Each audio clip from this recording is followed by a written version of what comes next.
What's up, fam? It's Randy B, and let's talk about gaslighting today. Gaslighting is this covert form of manipulation to make you think that what you're feeling and experiencing didn't really happen. It makes you question yourself. We talk about it a lot when we're in relationships, about when we're talking about romantic relationships in particular, when people never take ownership or accountability for things that they do wrong. But there is racial gaslighting. It happens when you describe a racist event or a microaggression, and people say, you're being overly dramatic, or you're too sensitive, or why do you have to make everything about race? Or I'm sure the other person didn't mean it like that. Or the big one, this is the one I get all the time that completely almost tickles me. You're racist. So when you bring up a racist incident, the fact that you're talking about racism makes you racist. Not the racist act, but you talking about racism is what makes the whole thing racist. Ridiculous.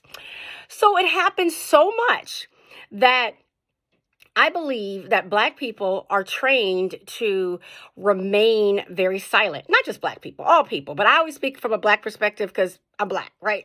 So I can speak most intelligently about my experience.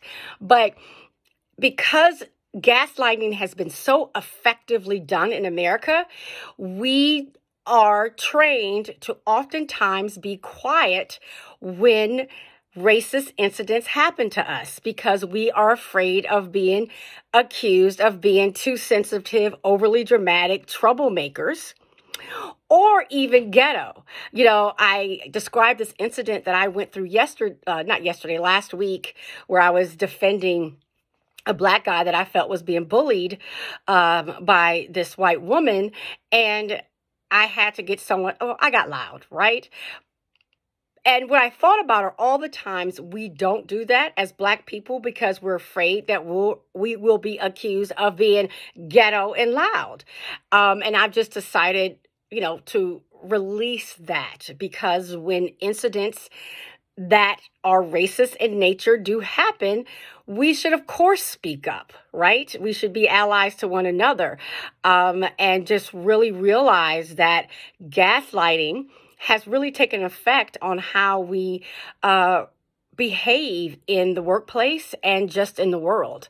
And so recognize that when racist things happen, microaggressions happen, microassaults happen, that we should speak up and to own your experience, to own your feelings, and to feel confident sharing them so that they can start to make changes and to make people be held accountable for their behavior and no longer carry the burden of one having to, be on the receiving end of these racist incidents, but then to also be on the receiving end of being gaslit. Respect your experiences, even if others don't. Respect your experiences. This is Randy B.